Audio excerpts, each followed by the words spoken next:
Give you a chance to do something with your child that can transform your relationship with them. I call it the 10-minute drill, and it's something I give to so many parents that I work with when I first meet them, because it really gives you a measure of where things are at with your child, and it gives you a measure of what you still have to do to build a bond, a connection, and a relationship with your child. Remember, with parents, I talk a lot about them pursuing the child, not the child having to come pursue them.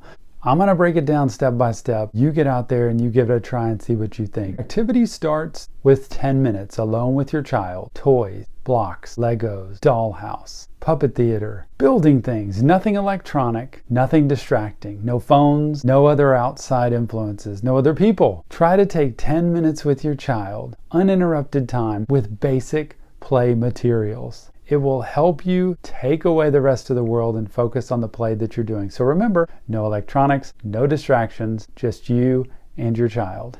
Step 2, understand the rules of this game. The rules of this game are simple. There are 2 steps. Number 1, you cannot ask any questions. That's going to be tough for a lot of people. There are almost no parents I talk to or work with that can actually do this step really well in the beginning. It takes some practice, but it means no questions. Parents are stuck asking questions so much of the time. This will be an eye-opener to you, especially if you record yourself doing this playtime. Remember, no questions. The second part to the rules is you must talk constantly. You can breathe. I mean, we all have to breathe. But I want you to get in your mind the image that you need to do almost all of the talking. I don't want you to talk over your child, but if they're not talking and they're just playing with blocks or Legos or dolls or puppets or things like that, let them play and you do the talking. Follow these 2 rules of not asking any questions, but talking constantly. You are forced to do the next step.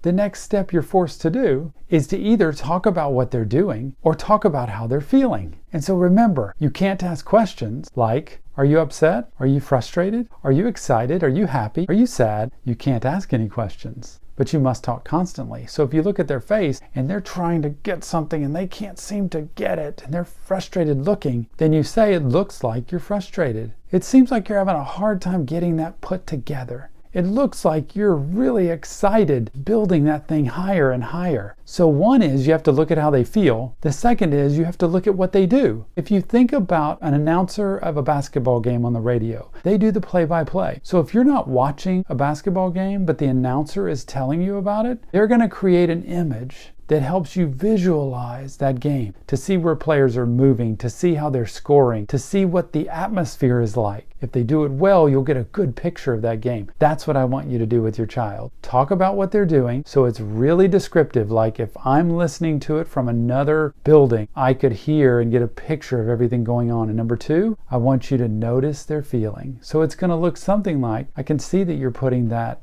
block on top of the other block, and it looks like you're moving those dolls over from this place to that place, and it seems like you're really enjoying that because I see the smile on your face. So it looks like you want to keep building those blocks higher and higher and higher. It seems like you're just frustrated and just tired of that, and it looks like you're going to just put that aside and go play with something else. There were no questions in that. So remember this step that you're forced to do if you don't ask any questions and talk constantly. That's to notice and put words to the actions of your child, and also to notice the feelings and put words to those feelings. The result of this is discipline is needed less, and you've got more self-confident, self-reliant children. Believe it or not, I'm telling you, if you can learn to talk about what your children are doing and talk about how they're feeling from your own perspective, you don't have to say to your child, you're frustrated, you're angry, you're sad, because that's telling them how they feel. You can just say, it looks like you're sad right now because I see your face just kind of dropping down like that, because you're just showing an observation. If you do this, noticing their feeling and noticing what they're doing and put words to it, I'm telling you, they will become more self-confident because you're paying attention to them, you're understanding them, you're noticing them, and they're going to get more in touch with their feelings. So the result is they are more confident and you don't have to discipline as much anymore. Honestly, the discipline's not going to be needed because they feel like you understand them, you're paying attention to them, you notice them, and they don't have the need to do that. If you think about it with your relationship, with your work, with your friends, that we don't need to act up or require discipline anywhere else if we feel like we have a good relationship with someone. There's no need to break the rules.